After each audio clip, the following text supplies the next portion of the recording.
Welcome back. It's still summertime out, and I'm so glad because the festival season is still cranking, and we've got tons of talented musicians that are out playing music all over the place, and we're going to catch up with one of my very favorites. It's been a pleasure to have her on the program. For now, her hat trick, it's the third time around. Here in the clubhouse, this is Holly Arballo. Welcome back. How are you? I'm good. How are you? Good. Nice to see you. Happy summer. Yes, it's been really fun visiting lots of Utah. So. Yeah, and I've noticed, and isn't it funny that one of the things that we do on television now is talk about subjects that we know about because of following each other on social media. It looks like you guys have had a pretty awesome summer cruising around and traveling a bunch. Oh yeah, we visited Zion National Park for our first time, no and kidding. it was like my favorite place in the whole world now. It's pretty intense. Yeah, super fun place to visit. And Bryce Canyon, we were there for the astronomy festival because Bryce Canyon has one of the last darkest night skies there, so it was awesome for that. But, cool. Yeah. And the fam's doing good? Yep, they're doing awesome. They're here. Little Charlie's getting bigger? Yes, she started school last week for her first time in preschool. And she kind of hated it at first, but it's always a thing. It's always a thing. Yeah. Even the kids got to get used to a new pattern and some changes for sure. Yep. Good for you. So you've been playing a lot this summer? Yeah, I do a lot of solo stuff, and I did have a band that just moved out of state, so I'm kind of starting over. But I also have that other cover band that we do a lot of playing in Salt Lake and weddings and stuff, so it's been really fun. And summer wedding season, everybody who plays in a wedding band is busy in the summers in Utah. Yeah, and December time, that's another really busy time, which is my favorite. So, like doing corporate holiday parties and stuff. It's a festive time of year. Talk a little bit about songwriting. You mentioned when we were chatting when you first got here that you got some new songs going. Are you kind of an always writing kind of person? I know that some people sort of say, okay, well, I'm doing lots of shows now, and then I'll write when I take a break or whatever. Are the inspirations always coming for you?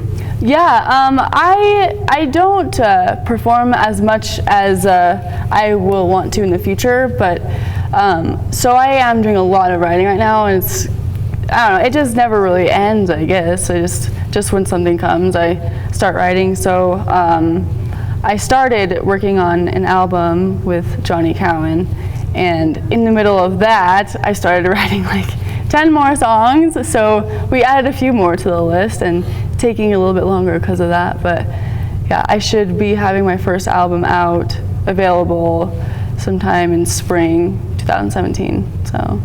And do you have a set number of songs? Do you say, well, a record is 10 songs or a record is 12 songs, and so then I'm going to take what I've got and filter it down to that number, or how does it work for you? Well, usually I don't end up ever having enough, or enough good ones to make it on the album. But this time I had a lot, but it was kind of difficult deciding this time because I tend to write in a lot of different kind of genres, and so I had a lot of jazz, pop stuff, and then a lot of more like old country Johnny Cash style, and it didn't really go together, so it's kind of hard to figure out what was going to be on the album. But then once more songs started coming, I had enough to fit into one, and so I'll end up probably having an EP of those other ones sometimes as well. Extra material is always a good thing. Yeah.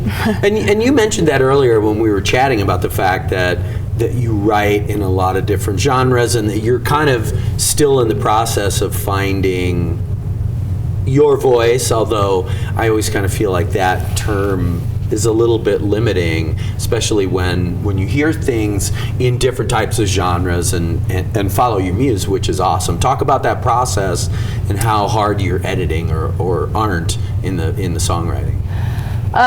Well, it was kind of hard to find my niche at first, vocally especially, but because I have a hard time sticking to one kind of genre. So I kind of figured out now that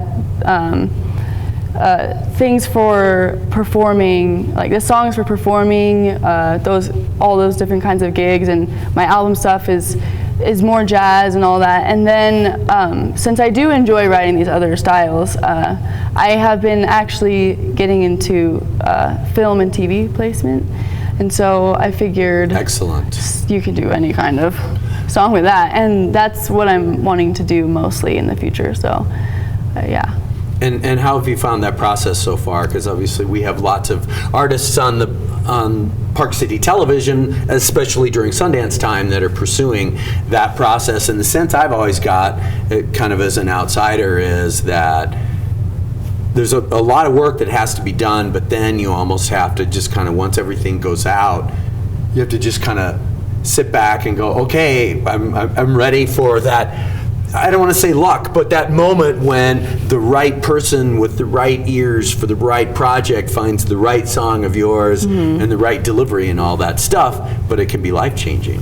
Yeah, it's a lot of work, especially since I don't have a label or anything. I'm doing it all myself, and so a lot of my time is spent networking and trying to find people through the internet or just people I know in person. And so I am just to the point now where I almost have everything ready to go, and then once that's finished, like my album and stuff like that, then that's when I'll be doing some emailing and and looking into music libraries. And yeah, I have a few friends right now who are filmmakers that hope to be in the Sundance Film Festival sometime soon, and I have a spot on one of their films right now, and it's just super exciting because I really enjoy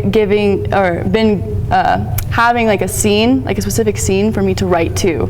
I think it's really fun to be able to create to something that I can watch. Yeah, I would think that would be a really fun opportunity in terms of getting closer to, I rather than just trying to write a song on a couple descriptions, but being able to see the scene, like, yeah, I know what to do. Yeah, it's really fun.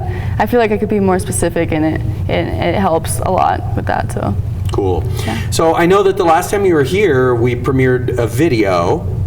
Are you doing more video work? Yeah, I might be able to get one done in October, which is pretty soon.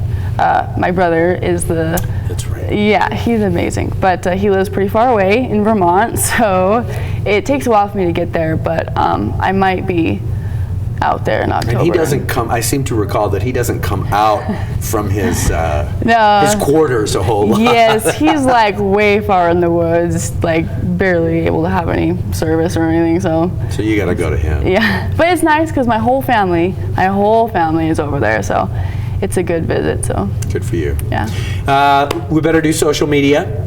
Yes. Tell folks where to go to see all things Holly Arballo. So I do have my website finished.